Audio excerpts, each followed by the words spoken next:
त्यामध्ये सक्ती आणि काही काही अधिकारी लोकांचे घरात नसताना त्या ठिकाणी मीटर बसून निघून जातात. साहेब फक्त एक मिनिट माझं पूर्ण बोलणं मग त्यांना बोला. साहेबांनी सुद्धा आपल्या सभागृहामध्ये या प्रश्नावर चर्चा करत असताना साहेबांनी असं सांगितलं की त्या घरमालकाची जर इच्छा नसेल तर लावू नये, परंतु हे अधिकारी जबरदस्ती लावत आहेत. तुम्हाला सांगतो विशेष ऐका सर. सर एक मिनिट, एखाद्या नवीन मीटरची मागणी केली आपण एखाद्या गावाकरिता, तर पूर्वी मागणी केल्यानंतर 2-2, 3-3 महिने लागायचे. जे आपल्याकडे बीपीएल मीटर होते ना त्याच्यासाठी 2-2, 3-3 महिने लावायचे हे कर्मचारी अधिकारी. आणि आता स्मार्ट मीटर बसवायचे असतील आणि जर मागणी केली तर 5 दिवसात पोल बिल टाकून सर्व तार बिल खेचून मीटर लावून देतात. एवढं फास्ट ट्रॅकवर काम करतात. निकोलेजी तुम्ही एक काम, माझ्या माहितीप्रमाणे केंद्र सरकारच्या वरिष्ठ पातळीवरून स्मार्ट मीटरची शिफारस झालेली ऐकून घ्या, परंतु त्याला अटी शर्ती आहे.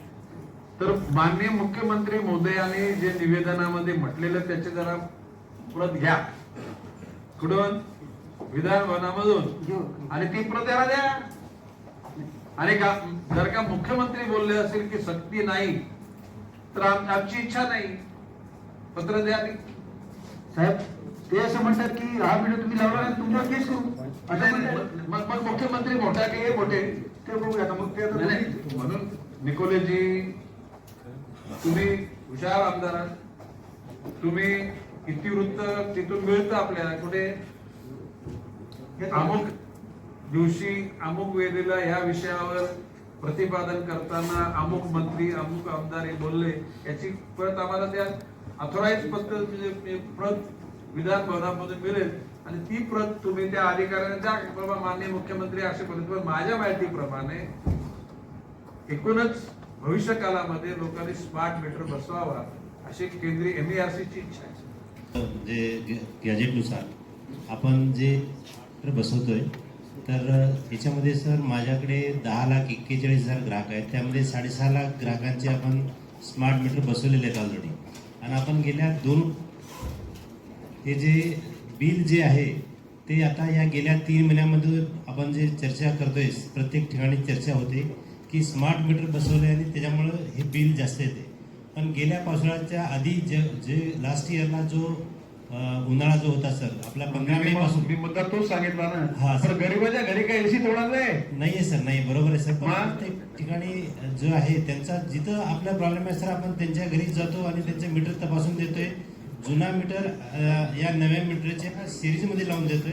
आणि आपण याच्यासाठी बऱ्याच ठिकाणी आपण कॅम्पेन केलेलं आहे. आता गेल्या 3 दिवसापासून वसई विरारमध्ये मी कॅम्प लावलेला आहे सर. तिथं कॅम्प चालू आहे. ज्या ज्या ग्राहकांची तक्रारी आहेत तिथं आपण त्यांचे पण मीटर तपासून देतोय.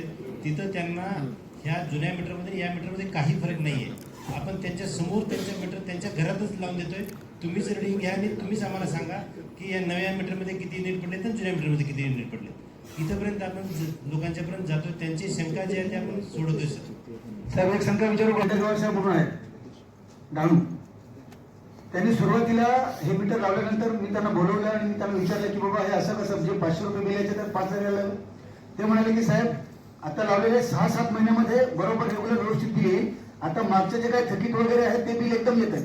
तुम्हाला ठीक आहे, आपण 6 महिने पुन्हा बदलून घेऊया.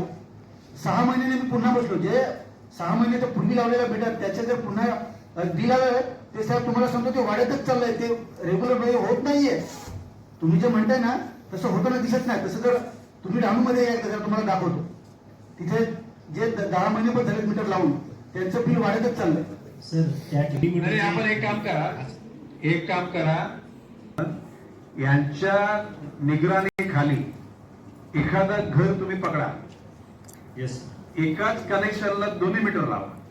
येस. एकच ती विद्युत तारा या मीटर मधून पास होईल त्या मीटर मधून पास होईल. बरोबर. दोन्हीची जी काय मीटरची रिडिंग आहे ती सारखी होते हे तुम्ही त्याला सिद्ध करा. मी स्वतः सांगेन की लोकांनी स्मार्ट मीटर लावा. येस. पण सब्जेक्ट टू दोन्हीच्या मीटरमध्ये फरक होता कामा रिडिंग मध्ये. येस.